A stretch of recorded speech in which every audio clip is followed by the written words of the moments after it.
Hello and welcome to GZERO World. I'm Ian Bremmer, and today I'm offering a rare insight into a crisis that's left thousands dead and forced millions into quarantine, a view from the Chinese government. Joining me today is China's ambassador to the United States, Cui Tiankai. We'll talk outbreaks, strategy, and China's role in a G0 world order. Great to be with you. So nice to see you again, Mr. Bremmer. There's so many things I want to ask you about. Maybe I will start kind of broadly with the fact that China has, of course, been looking down the barrel of the most serious crisis that we've experienced since World War II. Tell us a little bit to start how you think China looks right now. I think maybe everybody in the world was caught quite unprepared by this pandemic, by this virus. I don't think anybody knew anything about it just a few months ago. So it was a painful process of discovering more, learning more about this virus, and knowing how to deal with it. I think this is a challenge for all of us. Now things are getting better in China. We have very few cases. We still have about 3,000 cases, confirmed cases, people still in serious condition to treat. But at least we know how to treat them much better than before. So we are trying very hard to prevent any so-called second wave of the confirmed cases. And we are making our great efforts to restart the economic engine, to restore things to normal economic and social activity. This is a tremendous task. But at the same time, we are fully aware that we cannot succeed all by ourselves. We have to contribute to international efforts, international cooperation, globally, to combat this virus. You have seen President Trump recently say that the Chinese numbers are a little on the light side. And then just recently, most recently, we saw news of a classified U.S. intelligence report that concluded that the Chinese government actually concealed the extent of the virus outbreak. How do you respond to those direct accusations by the U.S. government? The fact is, we started daily briefing to the press in the very early stage of this crisis. And everything we learned from our own experience, we shared with the world. We even publicized all the possible treatments for the accusation that China is hiding the numbers. Just think about it. We have such a huge population, such a big country. You cannot hide the cases of such a very vicious virus. Because if you have patients, they're just patients. If people are infected, they're just infected. How can you hide them? Well, you count them as something else. I mean, Russia clearly has been undercounting recently. Iran has been vastly undercounting. I mean, you see the satellite imagery in Iran of these mass graves they've dug, but they're not talking to their people or to the rest of the world about how expansive the cases are. In some cases, you undertest. I'm simply saying, I mean, if the U.S. intelligence agencies are making a direct accusation, and President Trump is as well, it's important for me to give the opportunity for the chief Chinese diplomat in the U.S. to respond directly to those accusations. People in China are working very hard to restart the economy, to restore economic and social activities. Many of the companies are working again, and also many of the shops are open again. For many of the provinces, schools are open again. So you cannot do all these things if you have no confidence that you will be able to contain the virus. And the numbers of affected people is coming down. This is quite clear. I mean, obviously, there's been a lot of criticism about the fact that the Chinese government initially was not forthcoming about the explosion of these cases, and particularly this whistleblower, Li Wenliang, the doctor who was exonerated afterwards by the local Chinese officials, but originally was suppressed. Are there any lessons the Chinese government has learned from the early missteps that were made in responding to the coronavirus? Let me tell you, some of the things that have been reported in the media here or claimed by politicians here are just not fact. You mentioned this Dr. Li Wenliang. He was a great doctor. He was a great person. It's so unfortunate that he passed away. But he was his profession. He was an eye doctor. Of course, Dr. Li did raise some alarm among his colleagues, among his medical colleagues. He did not intend to make it public, but somehow his message got out. The first reporting was on the 27th of December last year. Then on January the 3rd, we informed the World Health Organization of this particular situation. So it's just within a few days, and we alerted all the member countries of WHO. Then a day after that, the CDCs of our two countries had their first communication. Then when they came to realize that this is transmittable between human beings, then we locked down the whole city of Wuhan with 10 million people. After the lockdown, the mayor of Wuhan was widely quoted as saying some 5 million Chinese were traveling from Wuhan during the period of time where we now know that this virus was starting to explode.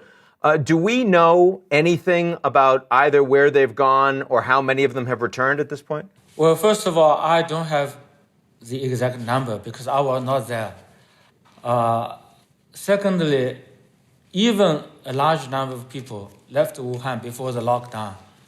The fact is, I think that the overwhelming majority of them didn't have visa to go to any other country. Because if they left in a hurry, they just didn't have time to apply for any visa. So if they left Wuhan, most of them must have stayed in China. So I don't think that people could put the blame on us for the increasing number in countries far, far away from China. Maybe they're from elsewhere. The Chinese recently made a decision to take the visas from all of the New York Times, Washington Post, and Wall Street Journal journalists from mainland China, Hong Kong, and Macau. Were you surprised by that decision, and do you think it can be overturned? Honestly, I was not surprised. Of course, I have to say, the fact is not all of them have their visa terminated. These papers still have some people working in China. Not all of them have their visa terminated. But I'm not really surprised by this decision because it was all initiated in the United States. Look at how the US government is treating our journalists here in the United States. They have driven out about 60 Chinese journalists from this country on the basis that they represent or they believe in certain ideology or political system. But as far as I know, you don't make any distinction among the journalists based on their political beliefs. They could have whatever political belief, but they're still journalists by profession. Do you see any space for an opening between the Americans and China? Again, if I look at this, I see the biggest crisis that we've experienced in our lifetimes, and I see several concrete steps by both countries that are not moving to cooperation, they're actually moving towards more confrontation, and these decisions around the media are only one.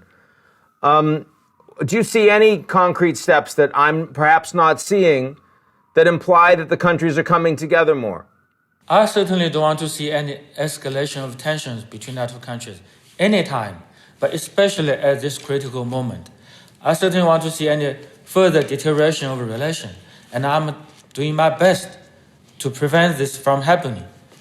But what is surprising to me is how low people could go here sometimes. For some of the politicians, how low they could go. It was really surprising to me. Are you talking about the senator that suggested that this was created in a biolab in Wuhan? Well, I don't want to name any names. No, because I'm just saying that because the Chinese government, of course, made very similar accusations, and officially so. So, I mean, I just wonder if that's the kind of thing that you say is only coming from the U.S. or is actually coming from both sides. I think the fact is we do not initiate all these escalations. We do not make the provocations. But if other people choose to do that, we have to respond. Now, you've said a few times already, so I understand this is a clear priority for you, that it's a global crisis. We need global cooperation to respond. We don't see a lot of coordination, either political, economic, monetary, or on the healthcare side. We see individual countries responding individually. What do you think concretely the Chinese can do to help facilitate a more international response? I think you are right. Of course, we have to recognize the G20 had a good special summit, also a video call, and they have taken a number of good decisions. Now the task is to implement these decisions. But still, I think the current situation and the current deficiencies in global governance, I hope will make people give more serious thinking to your idea of this G0. You see, I think we have had a number of crises in this 21st century, maybe starting with the terrorist attacks, 9/11, then the financial crisis, now this COVID-19 virus. If we can still call this a wake-up call, I think we should have waked up a long time ago. But still, we have to, if we have not started yet, we have to start real efforts to build a good international governance system for the 21st century, for the future. But I think that all would depend on what we aim at. If we still want to build some international governance system based on the particular political model with the dominance of one or two particular countries, I don't think we can succeed.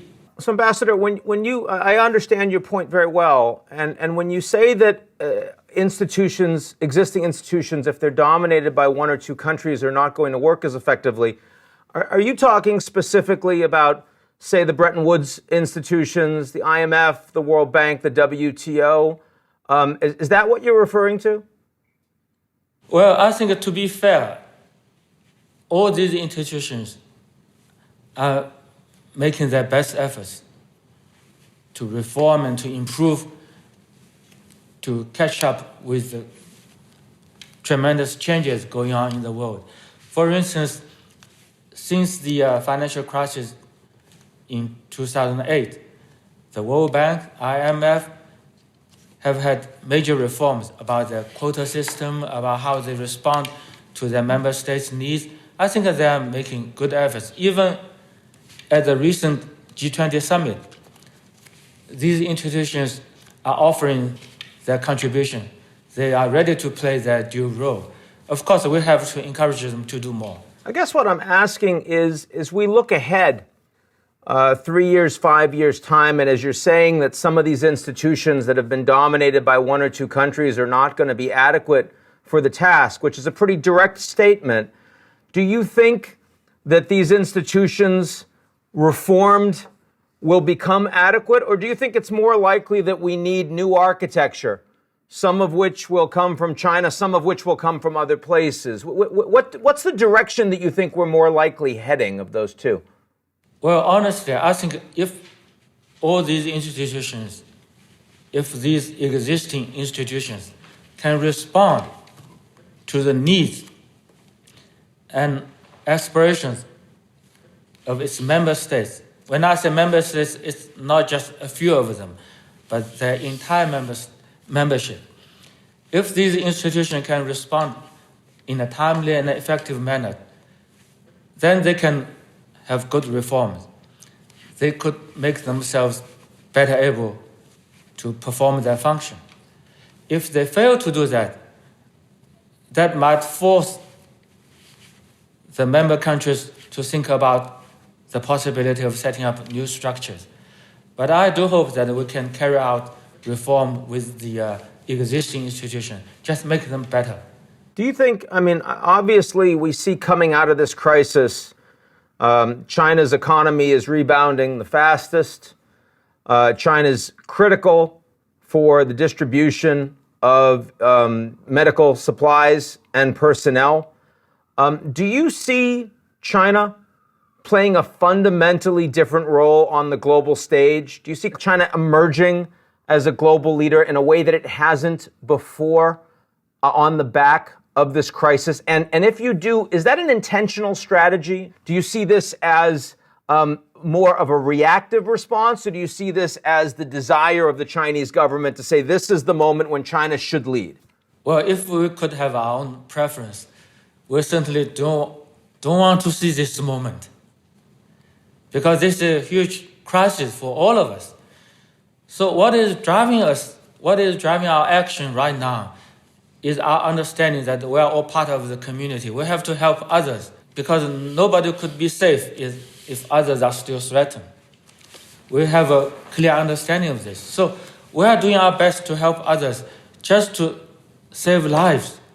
And in a sense, it is also helping ourselves. China cannot be safe from the virus if all the other countries are still struggling. So we are helping others, that's true. But in a sense, we are also helping ourselves by helping others. And I don't think our aim is to be the so-called the leader of the world, because we never believe that there should be a leader for the world. We believe in equality of all the countries. Of course, some countries are more powerful, more capable of doing things, and should make bigger contributions, and we're ready to do that. But still, what we really want to have is mutual respect, true respect with each other, and full recognition that differences among countries will continue to exist. And we should see these differences as a source of diversity, complementarity, rather than confrontation or conflicts. Very good to see you, my friend. Thank you much. Thank you. That's our show this week. Come back again next week if you like what you've seen. GZEROmedia.com. Check it out.